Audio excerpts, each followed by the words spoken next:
Hello everyone. Today in this video we will start chapter number 6 of class 10th NCERT maths and that is triangles. इस chapter में triangles के chapter में जो main topic है आपका वो है सिमिलैरिटी ऑफ ट्रायंगल्स। तो मैं आपको बताऊंगी किस तरह से ट्रायंगल्स को सिमिलर किया जाता है या कौन से ट्रायंगल्स सिमिलर होते हैं। ये टॉपिक जो है वो आपका 6.2 में यूजफुल है, बट मैंने पहले इसीलिए राइट कर दिया ताकि आप जल्दी रिलेट कर पाए। ओके, ये देखिए सिमिलैरिटी का क्या मतलब होता है। कोई भी दो फिगर्स सिमिलर हैं, इस बात का क्या मतलब है। एक इसके लिए सबसे पहले छोटा सा एग्जांपल लेके हम चीजों को समझते हैं। जस्ट लाइक एक ट्रायंगल मैंने आपके पास ये यहाँ पर ड्रॉ किया। ओके, एक अनदर ट्रायंगल है ये। अब मैंने बोला ये दोनों ट्रायंगल्स बिल्कुल सेम साइज के हैं, सेम शेप के ट्रायंगल्स हैं एंड द साइड्स, अगर इनकी मैं कह दूं साइड्स भी इक्वल है। ओके, तो आप क्या कहोगे, दीज आर कॉन्ग्रुएंट ट्रायंगल्स। याद है ना कॉन्ग्रुएंसी, आपने स्टडी किया होगा ना क्लास 9th में। टू ट्रायंगल्स अगर उनकी साइड्स आपकी सेम हो जाती हैं या वो दोनों ही सेम साइज के हैं तो आपके क्या हो गए, दोनों ट्रायंगल्स आपके कॉन्ग्रुएंट हो जाएंगे। बट हम बात करें सिमिलैरिटी क्राइटेरियन की, तो देखा जाए तो वैसे ये दोनों सिमिलर भी हैं क्योंकि दोनों सेम साइज के हैं। मेन सिमिलैरिटी में क्या आप चीज नोटिस करोगे, सबसे ज्यादा जो आपको ध्यान देना है वो आपको ध्यान देना है शेप पर। शेप होनी चाहिए, साइज मैटर नहीं करता इन सिमिलैरिटी क्राइटेरियन। ठीक है, जब आप सिमिलैरिटी देखोगे, दो फिगर्स को सिमिलर प्रूव करना चाहोगे तो आप दोनों फिगर की शेप को कंसीडर करोगे, साइज को कंसीडर नहीं करोगे। अब इस बात का क्या मतलब है, शेप कंसीडर करेंगे, साइज कंसीडर नहीं करेंगे। छोटा सा ट्रायंगल है, अब मैंने ये बना दिया बड़ा ट्रायंगल। क्या ये दोनों ट्रायंगल सिमिलर हैं? यस। देखो सिमिलर का साइन क्या है, कॉन्ग्रुएंसी का साइन क्या होता है, इस तरह से आप बनाते हो। कॉन्ग्रुएंसी का साइन किस तरह से बनाते हो, ऐसे करके नीचे दो इक्वल्स लगाते हो, है ना। और सिमिलैरिटी क्राइटेरियन कैसे बनता है, सिर्फ इस तरह से, ये आपका होता है सिमिलर। ओके, अब हम बात कर रहे थे शेप की। यस, ये दो ट्रायंगल्स है ना आपके आगे, एक छोटा ट्रायंगल है और एक बड़ा ट्रायंगल है। ये दोनों ही ट्रायंगल सिमिलर हैं। क्यों सिमिलर है, बिकॉज शेप दोनों की ट्रायंगल जैसी है, तो ये दोनों सिमिलर है। बट साइज मैटर नहीं करता। अगर मैं साइज के पॉइंट ऑफ व्यू से देखूं तो आप क्या कहोगे कि ये सिमिलर कैसे हो सकते हैं, एक छोटा है एक बड़ा है। No, the main point is shape matter करेगी इन सिमिलैरिटी क्राइटेरियन। शेप को आप देखेंगे। अगर मैं बोलूं एक ट्रायंगल हो जाए, ठीक है, एक यहाँ पर हम स्क्वायर बना ले, क्या ये दोनों सिमिलर है, मैं कह देती हूँ इनका एरिया बराबर है, पेरीमीटर बराबर है। बट नो, इनकी शेप सेम नहीं है, तो ये यहाँ पर आपके सिमिलर नहीं होंगे। ओके, तो ये पॉइंट था सिमिलर का कि सिमिलैरिटी क्या है और कॉन्ग्रुएंसी। देखिए एक पॉइंट जो आपको ध्यान रखना है, एमसीक्यूज टाइप में भी आता है कि कोई दो चीजें अगर कॉन्ग्रुएंट है, ठीक है, अगर कोई दो फिगर्स कॉन्ग्रुएंट हैं तो क्या वो सिमिलर होंगी या नहीं। वो दोनों फिगर्स भी आपकी सिमिलर होंगी। ओके, बट सेम पॉइंट पर एक चीज आती है, इसको अपोजिटली अगर हम राइट करें कि क्या दो फिगर्स सिमिलर हैं तो क्या वो कॉन्ग्रुएंट भी होंगी। यहाँ पर क्वेश्चन अराइज होता है कि हमने बोला कॉन्ग्रुएंट है तो सिमिलर भी होगी, ठीक है जी। अगर सिमिलर है तो क्या कॉन्ग्रुएंट भी होगी, ये कोई कंपल्सरी नहीं है। क्योंकि ये देखो, इन दोनों को देखो, इन दोनों फिगर्स में क्या है, ये सिमिलर है, फिगर्स सेम शेप है, बट यहाँ पर कॉन्ग्रुएंसी नहीं है। आप देखोगे तो ये साइड इस साइड के इक्वल नहीं आएगी, है ना। साइड अगर पॉइंट ऑफ व्यू से भी देखें ना, साइड एंगल क्राइटेरियन के अकॉर्डिंग भी देखें तो आपकी जो साइड्स है वो तो इक्वल है ही नहीं, तो यहाँ पर कॉन्ग्रुएंट नहीं है। तो एक पॉइंट जो आपको ध्यान रखना है वो यही है कि all congruent figures are similar, but all similar figures may not be congruent. Okay, आपकी अगर हम बात करें 6.1 को लेकर, 6.1 में आपको क्या दिया हुआ है, सबसे पहले 6.1 में आपको देखो फिलअप्स दिए हुए हैं, तो फिलअप मैं बुक में शो कर देती हूँ आपको। ये देखिए फिलअप्स आपको दिए हैं, ऑल सर्कल्स आर, सभी सर्कल्स कैसे होते हैं, कॉन्ग्रुएंट होते हैं, सिमिलर होते हैं। सिमिलर होते हैं सभी सर्कल्स, कैसे होते हैं, सिमिलर। कॉन्ग्रुएंट कब होंगे, अगर उनकी रेडियाई सेम होगी तभी वो कॉन्ग्रुएंट होंगे। बट इन्होंने बोला ऑल सर्कल्स, मतलब सभी रेडियस के सर्कल इन्वॉल्व होंगे। यहाँ पर सेम शेप है ना, शेप सेम होने की वजह से क्या हो जाएगा, सिमिलर। इसी तरह से ऑल स्क्वायर्स भी आपके क्या होंगे, सिमिलर। कौन से ट्रायंगल सिमिलर होते हैं, इक्विलेटरल ट्रायंगल। आइसोसेलेस ट्रायंगल आपके सिमिलर नहीं होंगे। अब इसके पीछे क्या रीजन है, आइसोसेलेस ट्रायंगल क्यों नहीं होंगे, आप कहोगे शेप तो सेम है, फिर क्यों नहीं हो रहे। अब देखो क्या होता है, isosceles triangle two sides are equal. Okay, अगर हम बोले मैं इन दो साइड्स को इक्वल ले रही हूँ, और थर्ड साइड डिसिमिलरली। ये दो सेम और ये मैंने छोटी सी ले ली है, और एक ये मैंने ऐसे ले ली है, ये की मैंने ऐसे ले ली है, और ये ऐसे ले ली। तो अगर देखा जाए अब यहाँ पे शेप भी सेम नहीं बैठ रही, तो यहाँ पर आइसोसेलेस ट्रायंगल आपके सिमिलर नहीं हुए, इक्विलेटरल ट्रायंगल हैं जो आपके सिमिलर होंगे। बिकॉज दो ही ऑप्शन थे ना, तो बेस्ट जो आंसर हो सकता था वो आपका इक्विलेटरल ट्रायंगल ही था। To polygons of the same number of sides, दो पॉलीगन्स हैं जिसकी सेम नंबर ऑफ साइड है, तो उनकी जो कॉरस्पॉन्डिंग एंगल्स होंगे वो क्या होंगे, कॉरस्पॉन्डिंग एंगल्स उनके सेम होंगे और कॉरस्पॉन्डिंग साइड्स प्रोपोर्शनल होगी। अब इस पॉइंट का ये आंसर क्यों है ये आपको अब समझ आएगा जब हम सिमिलैरिटी ऑफ ट्रायंगल्स में आपको बताऊंगी ना, कि कोई दो फिगर्स सेम होती है तो उनके कॉरस्पॉन्डिंग एंगल्स इक्वल होते हैं और कॉरस्पॉन्डिंग साइड्स प्रोपोर्शनल होती हैं। किस लिए, देखो कॉन्ग्रुएंसी का रूल अगर आपको याद है तो उसमें आपको सिखाया गया था कि ऑल कॉन्ग्रुएंट कॉरस्पॉन्डिंग साइड्स, ठीक है, all corresponding sides and angles are equal, sides और एंगल्स दोनों इक्वल होंगे। बट इन सिमिलैरिटी क्राइटेरियन आपका सिर्फ एंगल्स इक्वल होंगे, कॉरस्पॉन्डिंग एंगल्स इक्वल होंगे। साइड्स की बात की जाए तो साइड्स प्रोपोर्शनल होंगी, ठीक है, साइड्स क्या होंगी, प्रोपोर्शनल होंगी। वो भी मैं अभी आपको बता देती हूँ किस तरह से होंगी। उससे पहले देखिए, गिव टू एग्जाम्पल्स, आपको एग्जाम्पल देने सिमिलर फिगर्स के और नॉन सिमिलर फिगर्स के। सिमिलर फिगर्स क्या हो जाएंगे और नॉन सिमिलर फिगर्स क्या होंगी, इसका एग्जाम्पल आप खुद से दे सकते हैं।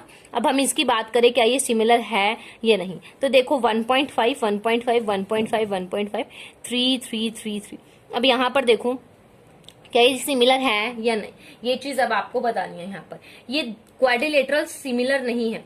क्यों सिमिलर नहीं है, बिकॉज साइड्स आपकी यहाँ पर क्या हो गई हैं, अब ये सिमिलर क्यों नहीं है, देखो आप देखो, अगर हम प्रोपोर्शनल की बात करें, सबसे पहले मैं प्रोपोर्शनल ही बता देती हूँ, अदरवाइज आप कंफ्यूज हो जाएंगे। अब देखिए मैं आपको बताती हूँ प्रोपोर्शनल साइड्स का क्या मतलब है। अगर मेरे पास एक ये फिगर है, ओके, एंड एक ये फिगर है मेरे पास, एक छोटा स्क्वायर लिया, एक मैंने उससे थोड़ा उसके कंपैरेटिवली थोड़ा बड़ा स्क्वायर लिया। अगर ये 2 है, इसकी है ये 2 सेंटीमीटर 2 सेंटीमीटर 2 सेंटीमीटर, ओके, और ये है 4 सेंटीमीटर 4 सेंटीमीटर 4 सेंटीमीटर 4 सेंटीमीटर। तो हम नाम दे देते हैं ABCD, और ये आपकी हो जाएगी EFG एंड H, ओके। अब साइड्स प्रोपोर्शनल का क्या मतलब है, अगर हम देखें तो जो इसकी AB साइड है, इसकी कॉरस्पॉन्डिंग साइड क्या है, EF, तो आप AB के डिवाइड में EF रखेंगे, जैसे रेशो करते हैं ना, ratio, so AB upon EF that is 2/4, ठीक है। दूसरी साइड की बात करें BC और FG, अब BC की कॉरस्पॉन्डिंग FG है, तो इनकी रेशो लें तो वो भी क्या है 2/4। थर्ड साइड्स की रेशो लें तो वो भी क्या है 2/4। इन साइड्स की रेशो लें तो भी वो क्या है 2/4। अगर इन सभी साइड्स की रेशो इक्वल आ जाती है, इट मीन्स ये प्रोपोर्शनल है, ठीक है। अगर इन साइड्स की रेशो इक्वल आ जाती है, it means these figures are proportional. तो आपको यही बोला गया सिमिलैरिटी क्राइटेरियन में, क्या कि कॉरस्पॉन्डिंग साइड्स कैसी होनी चाहिए, प्रोपोर्शनल होनी चाहिए, और कॉरस्पॉन्डिंग एंगल्स आपके कैसे होने चाहिए, इक्वल होने चाहिए, ओके। अब ये जो आपके पास यहाँ पर क्वेश्चन है इसमें यही है, देखो अब देखो साइड्स, देखो साइड्स 1.5/3 1.5/3 1.5/3 1.5/3, सो आपका हो गया साइड तो प्रोपोर्शनल है। बट कॉरस्पॉन्डिंग एंगल्स की बात करें तो ये 90 डिग्रीज है, बट यहाँ तो 90 डिग्रीज नहीं है ना, एंगल्स कॉरस्पॉन्डिंग एंगल्स इक्वल नहीं है। दोनों चीजें, दोनों आपको कंडीशन सेटिस्फाई करानी होंगी कि आपकी कोरस्पॉन्डिंग साइड्स प्रोपोर्शनल हो प्लस कॉरस्पॉन्डिंग एंगल्स इक्वल हो। ये दोनों कंडीशंस जब फुलफिल होगी, only then the given figures will be similar figures, okay. Hope it is clear to you. Now exercise 6.2 जो कि मेन है, उसको हम करेंगे अभी। सबसे पहले आप सिमिलैरिटी ऑफ ट्रायंगल समझ लीजिए। दो ट्रायंगल सिमिलर कब होंगे, ठीक है, 2 ट्रायंगल्स आर सिमिलर, 2 ट्रायंगल्स आपके सिमिलर होंगे इफ, अगर ये कंडीशंस क्या हैं, क्यों कब सिमिलर होंगे, their corresponding angles are equal. अभी आपको बताया कि कॉरस्पॉन्डिंग एंगल्स आपके कैसे होने चाहिए, इक्वल होने चाहिए, and their corresponding sides are in the same ratio, इनकी कॉरस्पॉन्डिंग साइड सेम रेशो में होनी चाहिए। ये 2 पॉइंट्स तो आपने बिल्कुल माइंड में बिठा लेने हैं, 2 बहुत इंपॉर्टेंट पॉइंट्स है, corresponding angles equal and corresponding sides proportional. And then third point क्या कहता है, दोनों को मर्ज अगर हम कर दें, क्या मर्ज करने का क्या मतलब है, एक ट्रायंगल की तीन ही साइड्स हो सकती है ना, अगर इस ट्रायंगल की बात करूं तो तीन ही साइड्स है, तो कहते हैं कि दो साइड्स आपकी प्रोपोर्शनल हो और एक एंगल उनके बीच का सेम हो। अब इस बात का क्या मतलब है, अगर मैं इस फिगर को कंसीडर करूं, एक ये फिगर मैं ले लेती हूँ, एक ये फिगर मैं ले लेती हूँ, ठीक है। अब हम बात करते हैं इसकी ये वाली साइड और इसकी ये वाली साइड, ये है 2, ये है 4, ये आपकी है 3, ये आपकी है 6। अगर हम कॉरस्पॉन्डिंग साइड की रेशो लें तो दैट इज 2/4 और इस वाले की ले, इधर वाले की ले, दैट इज 3/6। तो कट करके तो 1/2 आ रहा है ना, 1/2 आ रहा है ना, तो ये दोनों साइड्स क्या है, प्रोपोर्शनल है। अब इनके बीच का एक जो एंगल है ना, ये एंगल, ठीक है, ये एंगल हम मान लेते हैं 60 डिग्रीज है, तो इनका कॉरस्पॉन्डिंग जो एंगल है वो भी क्या है, इक्वल है। तीन चीजें चाहिए होती है ना, जैसे कॉन्ग्रुएंसी में भी तीन चीजें कर देते, तो ऐसे यहाँ भी दो तो साइड्स ले लोगे, एक बीच का एंगल ले लोगे, ऐसा केस होगा तब भी आपके दोनों ट्राइंगल सिमिलर बोले जाएंगे। दो sides proportional and the angle between them equal, ठीक है। सो ये आपकी तीन जो कंडीशंस हैं सिमिलैरिटी ऑफ ट्रायंगल्स को लेकर, ये बहुत इंपॉर्टेंट है। अब सिमिलैरिटी ऑफ ट्रायंगल्स अगर आपको पता लग चुके हैं, तो आज हम थ्योरम करेंगे 6.1 which is very important theorem of this chapter. And what is theorem, theorem 6.1। सबसे पहले मैं बता देती हूँ थ्योरम 6.1 को क्या कहते हैं। थ्योरम 6.1 का आपका एक तो नाम है बीपीटी थ्योरम, इसको आप बोलते हो बीपीटी थ्योरम। बीपीटी क्यों बोला जाता है, basic proportionality, basic proportionality theorem. Okay, इसको बेसिक प्रोपोर्शनैलिटी थ्योरम भी बोलते हैं। ऑल्सो इसको थेल्स थ्योरम बोला जाता है, इसको थेल्स थ्योरम भी बोला जाता है। समटाइम्स क्या होता है, एग्जाम में थ्योरम की प्रॉपर डेफिनेशन भी आ जाती है, अदरवाइज इस तरह से भी होता है कि प्रूव कीजिए, बीपीटी थ्योरम को आपने प्रूव करना है, थेल्स थ्योरम को आपने प्रूव करना है। सो इस तरह से भी सबसे पहले आपको नेम पता होने चाहिए। ओके, अब हम करते हैं 6.1 theorem. So here is theorem 6.1. If a line is drawn parallel to one side of a triangle, अगर आप एक ट्रायंगल की, ठीक है, एक साइड से आपको एक लाइन ड्रॉ करते हैं जो कि पैरेलल होगी, ठीक है, to intersect the other two sides in distinct points, वो बची हुई दो साइड्स को अलग अलग पॉइंट्स पर कट करेगी। The other two sides are divided in the same ratio, तो वो दो साइड्स सेम रेशो में डिवाइड हो जाएंगे। तो ये लाइन से तो आपको समझ नहीं आ रहा होगा कि ये बोला क्या गया। सो मैं देखो with the help of figure मैं आपको समझाती हूँ। इन्होंने क्या बोला, सबसे पहले एक तो एक ट्रायंगल है, सबसे पहली बात तो यही है कि एक ट्रायंगल, ठीक है। If a line is drawn parallel to one side of a triangle, अगर आप ट्रायंगल की किसी एक साइड के पैरेलल एक साइड को ड्रॉ करते हो, ठीक है, to intersect the other two sides in distinct points, इस लाइन के पैरेलल मैं ले रही हूँ लाइन, और जो ये लाइन मैंने पैरेलल ली है ये बची हुई दो साइड्स को दो पॉइंट्स पर कट कर रही हैं। अगर मेरा ट्रायंगल है ए बी सी, तो इसने 2 पॉइंट्स पर कट किया जो कि पॉइंट्स थे डी और ई। ओके, इतना गिवन हुआ, comma the other two sides are divided in the same ratio. तो आपको क्या प्रूव करना है, जो अदर साइड्स थी, जो ये दो साइड्स है, ये सेम रेशो में डिवाइड हो गया। सेम रेशो में डिवाइड होने का क्या मतलब, एडी अपॉन डीबी इक्वल हो गया है एई अपॉन ईसी के। दोबारा रिपीट कर देती हूँ, गिवन है आपको एक triangle and a line DE parallel to BC, जिसने क्या किया, एबी को पॉइंट डी पर कट किया और एसी को पॉइंट ई पर कट किया, and now you have to prove that AD upon BD equal होगा एई अपॉन ईसी के। ये चीज आपको प्रूव करनी है। तो जब भी आप करोगे, जब भी आप सोल्यूशन राइट करोगे, फर्स्टली आप गिवन बताओगे, ये बहुत इंपॉर्टेंट पॉइंट्स होते हैं। गिवन आप किस तरह से एक्सप्लेन करोगे, गिवन क्या है, ए ट्रायंगल ए बी सी इन विच, एक ट्रायंगल ए बी सी है, in which DE is parallel to B C and DE intersects. अब डीई ने क्या किया, इंटरसेक्ट किया A B at point D and A C at point E. अब DE ने क्या किया, ए बी को पॉइंट डी पर कट किया और ए सी को पॉइंट ई पर कट किया, ये आपका हुआ गिवन।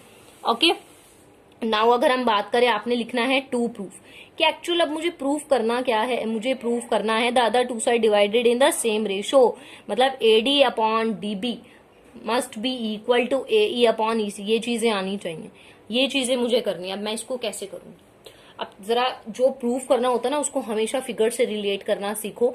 एडी कहाँ है, ये रहा, DB कहाँ है, ये रहा, AE कहाँ है, ये है, EC कहाँ है, ये। अब आपको कुछ ऐसा रिलेशन बनाना है जिससे AD और BD वो एक रिलेशन में आ जाए, वो कुछ इस तरह से आ जाए, ऐसा मुझे कुछ सोचना है। तो मेरा माइंड कहता है कंस्ट्रक्शन लो। कंस्ट्रक्शन क्या लो, आप ट्रायंगल्स बनाने स्टार्ट करो। ट्रायंगल्स कैसे बनाने स्टार्ट करोगे, BE को ज्वाइन कर दो, CD को ज्वाइन कर दो, यहां से एक परपेंडिकुलर बनाओ, किसको M पॉइंट दे सकते हो आप, और यहां से एक परपेंडिकुलर बनाओ जिसको आप कुछ भी नेम दे सकते हो, आप N नेम दे सकते हो। ठीक है, ये आप क्या कर रहे हो, आप कर सकते हो कंस्ट्रक्शन। ठीक है, इसको हम बोलते हैं कंस्ट्रक्शन। जब भी आपको कुछ प्रूव करने के लिए क्वेश्चंस होते हैं ना, तो आप कंस्ट्रक्शन ले सकते हो। तो कंस्ट्रक्शन मैंने क्या किया है, कंस्ट्रक्शन के थ्रू मैंने किया है ज्वाइन मैंने किया सबसे पहले BE को एंड CD को। उसके बाद मैंने क्या किया, draw DM perpendicular on AC and, और क्या लिया है, EN परपेंडिकुलर ऑन AB। ये दो चीजें मैंने ली बाय कंस्ट्रक्शन। ओके, अब हम प्रूफ करना स्टार्ट करते हैं। अब प्रूफ किस तरह हम करेंगे, अब मैंने क्या करूंगी, देखो ध्यान से देखना। अब हम क्या करते हैं, मैं करूंगी यहां पर एरिया ऑफ ट्रायंगल ADE। ध्यान से देखो, ADE, ये जो ट्रायंगल है ना आपके पास ADE, इसका एरिया मैं लूंगी। इसको मैं डिवाइड करूंगी किससे, एरिया ऑफ ट्रायंगल BDE से। BDE कहाँ है, BDE, इस ट्रायंगल से। दोबारा रिपीट कर रही हूं, ADE ट्रायंगल मैंने लिया है और BDE ट्रायंगल मैंने लिया। ठीक है, अब आपको पता है एरिया ऑफ ट्रायंगल का फॉर्मूला होता है 1/2 इंटू बेस इंटू हाइट। 1/2 मैंने लगाया। अब बेस क्या है, ADE ट्रायंगल, देखो ADE ट्रायंगल, इसका बेस क्या है, इसका बेस है AD। बेस ये क्यों, क्योंकि बेस पर ही ऑलवेज परपेंडिकुलर आता है, तो बेस हो गया AD। और हाइट क्या है यहाँ पर, इस ट्रायंगल की हाइट देखो तो EN हाइट है, तो यहाँ पर हाइट डालोगे EN डिवाइडेड बाय। अब BDE ट्रायंगल देखो, BDE ट्रायंगल की बात करें तो B इसका बेस क्या है, तो 1/2 इंटू जी इसका बेस है BD। अब BD बेस क्यों है, यहाँ तो कोई भी हाइट नहीं दिख रही आपको, बट आपने क्या देखा, जो ये BD अगर मैं इसको थोड़ा सा फर्दर इंक्रीज करूं तो यही बेस होना चाहिए, बिकॉज हाइट इस पर ही फॉल हो रही है, हाइट इस पर ही आ रही है, तो बेस आपका होगा BD और हाइट आपकी हो जाएगी EN।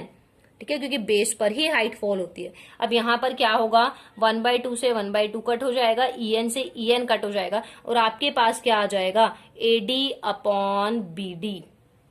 ठीक है, आपके पास क्या आ जाएगा, AD अपॉन BD। ये चीज अब आपके पास आ गई है यहाँ पर। अब सेकेंड थिंग सेम, अभी मैंने क्या किया, ADE ट्रायंगल के साथ BDE लिया। नेक्स्ट स्टेप में मैं क्या करूंगी, ADE ट्रायंगल के साथ ECD लूंगी। ये वाला ट्रायंगल रह गया ना, एक बार इस पूरे को बेस माना है, इसके से दो ट्रायंगल लिए 1 और 2। अब हम इसको बेस लेंगे, यहां से दो ट्रायंगल लेंगे 1 और 2। ठीक है, अब हम लिखते हैं, यहां पर लिखना स्टार्ट करते हैं। देखिए थोड़ी फिगर आपको अभी विजिबल नहीं होगी, पहले हम राइट कर लेते हैं। Area of triangle ADE divided by area of triangle CDE। ये चीज मैंने की। अब 1/2 इंटू बेस इंटू हाइट लगना चाहिए, 1/2 इंटू बेस इंटू हाइट लगना चाहिए। अब देखो ADE का भी करा था ना, ADE का बेस और हाइट किया था, लेकिन अब फिगर को ध्यान से देखो, ADE अगर ये हाइट थी तो ये बेस लिया, अब ये वाली हाइट कंसीडर करूंगी तो बेस क्या लूंगी, AE। यहां पर बेस क्या हो जाएगा, AE, और हाइट क्या कंसीडर की जाएगी, DM। अगर DM को हाइट मान रही हूँ तो बेस AE ही होगा ना। फिर अब हम ट्रायंगल देख रहे हैं अपना जो CDE ट्रायंगल है, इसमें देखो तो बेस क्या है, हमारा बेस होगा जी EC, क्योंकि अगर इसको फर्दर इंक्रीज किया जाए तो हाइट इस पर ही फॉल हो रही है, इसीलिए आपका बेस यहाँ पर क्या हो जाएगा, EC, और आपकी हाइट क्या है यहाँ पर, DM। सो DM से DM कट हो जाएगा, 1/2 से 1/2, then you will get AE upon EC।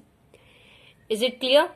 Okay, now अब एक चीज देखिए, अब यहां पर आप देख पाओ तो ये area of ADE by BDE ये आया है, area of ADE by CDE ये आया मेरे पास। इसको मैं मान लेती हूँ 1, इसको मैं मान लेती हूँ 2। अब एक चीज, थर्ड चीज भी मुझे क्या है, अब देखो ध्यान से, थ्योरम याद हो, 6th तो नहीं 9th, सॉरी 9th में आपने रीड किया था क्या, triangles which are on the same base and between same parallel lines are equal in area. तो ये दो triangles है ना जो BDE and ECD, ये दो parallel lines के बीच में बने हुए हैं, ये triangle और ये triangle दो parallel lines के बीच में बने हैं और बेस सेम है दोनों का, BDE में भी एक कॉमन है और CDE में भी क्या है, ED कॉमन. तो triangle which are on the same base and between same parallel lines are equal in area, therefore BDE आपका इक्वल हो जाएगा CDE के. ठीक है, आप क्या लिखोगे, आप यहां लिखोगे एरिया. हाँ जी, किसका area, area of triangle BDE. Area of triangle BDE equal है area of triangle, area of triangle, कौन सा ट्रायंगल है, CDE के. रीजन क्या दोगे, triangle which are on the same base and between same parallel lines are equal in area. ठीक है, सो आपकी थर्ड. अब ध्यान से देखो, फर्स्ट सेकंड थर्ड. अब एक चीज, इतना तो आप शायद सीख ही गए होंगे, 9th से तो सीखते ही आ रहे हैं, क्या BDE और CDE इक्वल है ना. सो इन दोनों इक्वेशन में BDE के प्लेस पर मैं CDE भी पुट कर सकती हूँ, CDE के प्लेस पर BDE भी पुट कर सकती हूँ ना. सो BDE के प्लेस पर जो एरिया ऑफ BDE वर्ड, ये पूरा यहाँ पे जो दिया है इसको हटाकर मैं पूरा ये वर्ड भी तो ऐड कर सकती हूँ, बिल्कुल कर सकती हूँ. जब मैं इसको यहाँ पर राइट करूंगी तो ये दोनों बिल्कुल सेम हो जाएंगे, क्योंकि एरिया ऑफ ADE तो दोनों में देखो ऊपर ऊपर है, डिफरेंस कहाँ जा रहा था, नीचे जा रहा था. अब मैं ऐसा कर क्यों नहीं हूं, देखो प्रूफ क्या करना था, देखो प्रूफ क्या करना था, AD/DB करना था, AE/EC करना था, और जो करना था वो ये आ चुका है, AD/BD और AE/EC. अब किसी तरह से इन दोनों को बराबर रखना है, बस ये चीज मैं चाहती हूँ. अब ये चीज आ कैसे सकती है, जब ये एलिमिनेट हो जाए. अब ये एलिमिनेट कैसे होंगे, ये तो ऊपर वाला तो जो न्यूमरेटर है वो तो सेम है, डिनोमिनेटर में डिफरेंस था, डिनोमिनेटर मैंने यहाँ इक्वल कर दिया. तो अब आप जब यहाँ पर डालोगे तो ऑटोमेटिकली पूरी क्रॉस हो जाएंगे ना. तो therefore from first second and third, first second third की हेल्प से आपका AD/DB इक्वल आ चुका है AE/EC के. Hence proved. ये आपकी बहुत ज्यादा इंपॉर्टेंट थ्योरम है इस एक्सरसाइज की. ठीक है, इससे रिलेटेड ही क्वेश्चंस है, क्योंकि ये थ्योरम आती होगी only then you can attempt the questions of exercise 6.2. Okay ma'am, theorem 6.2 आपकी है. 6.2 जो थ्योरम है आपकी, उसको हम कन्वर्स ऑफ BPT भी बोलते हैं. ठीक है, इसको क्या बोलते हैं, कन्वर्स ऑफ BPT की. BPT थ्योरम की उल्टी थ्योरम है. BPT थ्योरम के अकॉर्डिंग हमने क्या पढ़ा कि अगर दो ट्रायंगल्स हैं उनमें कोई एक लाइन पैरेलल हम ले लें किसी दूसरी लाइन की.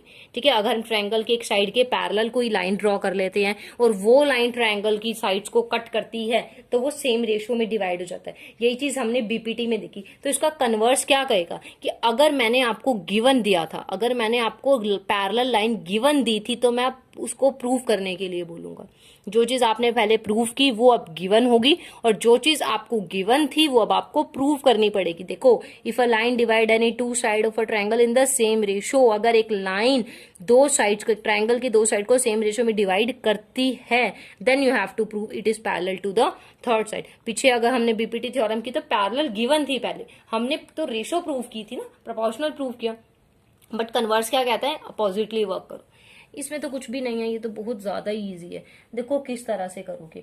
सबसे पहले ट्रायंगल बनाओगे आप, बिकॉज ट्रायंगल्स का ही चैप्टर है, ट्रायंगल तो चाहिए ही चाहिए. सो मैंने यहाँ पर ट्रायंगल लिया है ABC ट्रायंगल. अब इसके अकॉर्डिंग क्या है, कोई लाइन है, बोला नहीं है पैरेलल लाइन है, बट बोला कोई लाइन है.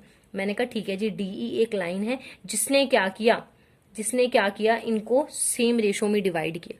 तो ये गिवन क्या कहना चाहता है, अगर प्रॉपर वे में आप लिखना, लेकिन गिवन जो मेन पॉइंट वो क्या कहना चाहता है, वो ये कहना चाहता है कि जो आपकी AD/DB है ना, वो इक्वल है AE/EC के. वो ये कह रहा है कि सेम रेशो में डिवाइड किया है मैंने. ये लाइन क्या कह रही है, मैंने तो सेम रेशो में डिवाइड किया है AD/DB को और AE/EC को. तो ये चीज कह रहा है मेरी गिवन. अब मुझे प्रूव करने के लिए क्या बोला जा रहा है, मुझे प्रूव करने के लिए बोला जा रहा है प्रूव करो DE पैरेलल है BC के. ठीक है, ओके, DE पैरेलल है BC के, ये चीज मैं प्रूव कर दूंगी. अब मुझे प्रूव करने के लिए थोड़ी हेल्प चाहिए, थोड़ी हेल्प मैं लूंगी कंस्ट्रक्शन से. सो मैं कंस्ट्रक्शन क्या ड्रॉ कर रही हूँ, कंस्ट्रक्शन से मैंने एक लाइन ड्रॉ की. देखो डॉटेड लाइन मैं ले रही हूँ यहाँ पर. ये मैंने एक लाइन यहाँ पे ड्रॉ की है, ये है पॉइंट F. ठीक है, ये मैंने एक लाइन ली है। कंस्ट्रक्शन मैं यहाँ पर नोट करती हूँ। आपने क्या ड्रॉ किया है, आपने ड्रॉ किया है डीएफ को, और डीएफ को आपने क्या लिया है, draw DF parallel to BC. आपने क्या किया, एक डीएफ लाइन ड्रॉ की है जो कि बीसी के आपने पैरेलल ली है।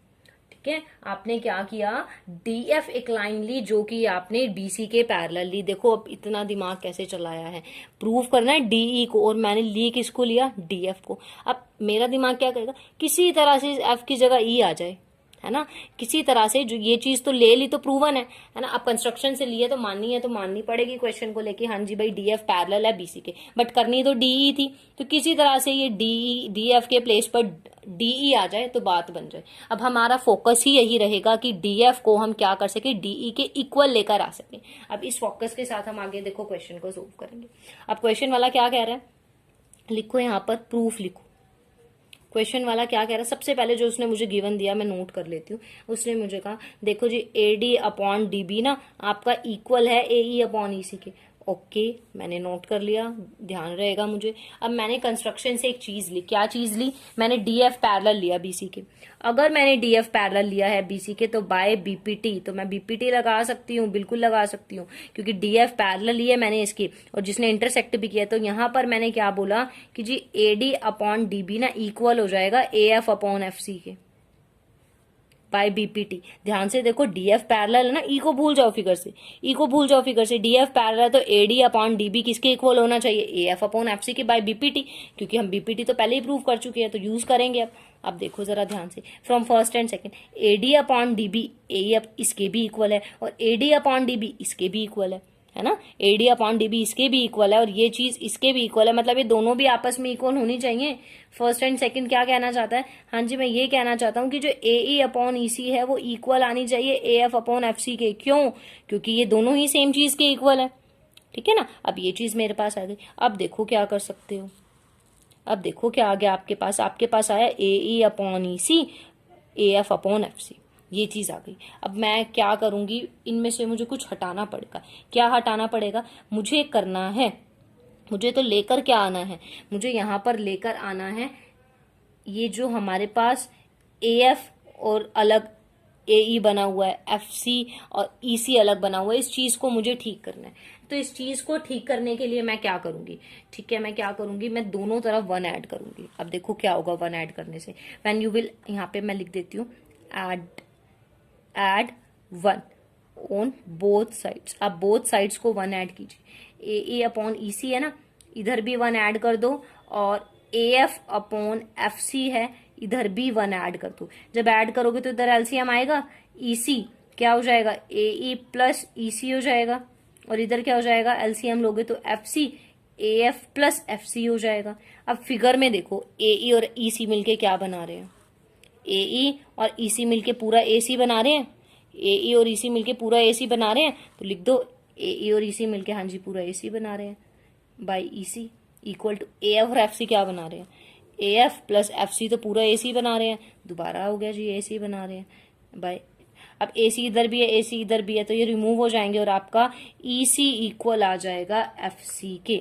देखो ये चीज मेरे पास है, ये क्या कह रहा है, मेरे पास तो ईसी इक्वल आ गया एफसी के। इज इट पॉसिबल कि ईसी एफसी के इक्वल हो सकता है, खुद फिगर से ही देख के इतना दिमाग लगाओ कि ये जो ईसी है इतना एरिया क्या इसके इक्वल आ सकता है, नो ये तो पॉसिबल है ही नहीं।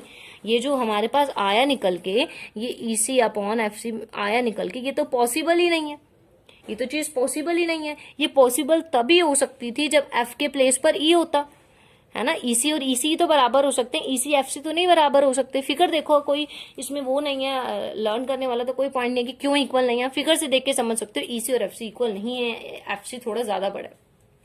तो ये पॉसिबल कब होंगे, it is possible only when E और एफ एक ही पॉइंट बन जाए। ये पॉसिबल तभी होगा जब ई एफ एक ही पॉइंट बन जाए। देखो क्वेश्चंस को प्रूव करने के लिए कॉन्ट्राडिक्शन का भी यूज होता है। पहले मैंने बोला कि अलग चीज है ना, पहले मैंने क्या अलग से कंसीडर करा, अब मैं कह रही हूँ नहीं ऐसे नहीं हो सकता, ये तो पॉसिबल ही नहीं है। तो जो मैंने चीज सोची, जो मैंने सपोज किया, वही मैंने गलत प्रूव कर दी, तो मेरी यहाँ पर कॉन्ट्राडिक्शन आ गया ना। सो आपकी जो सपोजिशन थी वो रोंग थी, इसीलिए आप क्या लिखोगे, यहाँ पे आप एक लाइन लिखोगे, इट इज नॉट पॉसिबल, ये पॉसिबल ही नहीं है। It is possible only when E और F एक ही पॉइंट हो जाए, only when E and F coincide with each other. तो हमारी जो सपोजिशन थी, जो चीज हमने सोची, ठीक है, हमारी सपोजिशन क्या निकल कर आई, रोंग निकल कर आई। तो देयरफॉर आपका जो DE है वो पैरेलल होना चाहिए BC के।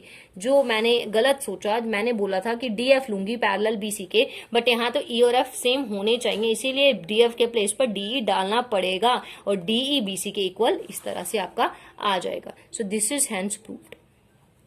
10th में कुछ नई नई चीजें सीखोगे किस तरह से प्रूव करनी है ना, कॉन्ट्राडिक्शन भी आएगा और ये भी करना पड़ेगा, +1 भी करना पड़ेगा, -1 भी करना पड़ेगा। सोच के, कैसे सोच के, अगर मैं नीचे एलसीएम लेती, ठीक है, नीचे एलसीएम लेती, अगर मैं इसको पलट देती और EC प्लस AE कर देती, EC प्लस AE कर देती तो भी AE बनता, बट मुझे AE की तो नीड ही नहीं थी, AF ये का तो मुझे कुछ करना ही नहीं था, मुझे तो करना था EC और FC का, इसीलिए मैंने इसको बचाए रखा। ऊपर वाले को मैंने एलिमिनेट करा, नीचे वाले को मुझे बचाए रखना था, इसीलिए मैंने इसको ऐसे ही रखा। सम केसेस होंगे आपको इसे रिवर्स करना पड़ेगा, आप EC को ऊपर लाओगे, AE को नीचे लाओगे, क्योंकि आपके पास रीजंस है। जब आप एलसीएम लोगे तो आप किस चीज को रिमूव करना चाहते हो, किसको नहीं करना चाहते। तो यहाँ पे मुझे EC FC की नीड थी तो मैंने इसको रखा, बनाए रखा, और ऊपर वाली चीज को मैंने एलिमिनेट करने के लिए सोचा, ठीक है। So in this video we had covered the introduction section of chapter 6 of class 10th NCERT and we had done theorem 6.1 and theorem 6.2. Theorem 6.1 is BPT, basic proportionality theorem or Thales theorem, and 6.2 is converse of BPT. I hope it is clear to you, and if you like my video, please like, share and subscribe my YouTube channel, and if you have any doubt related to any chapter of class 10th, you can ask in the comment section. Thank you.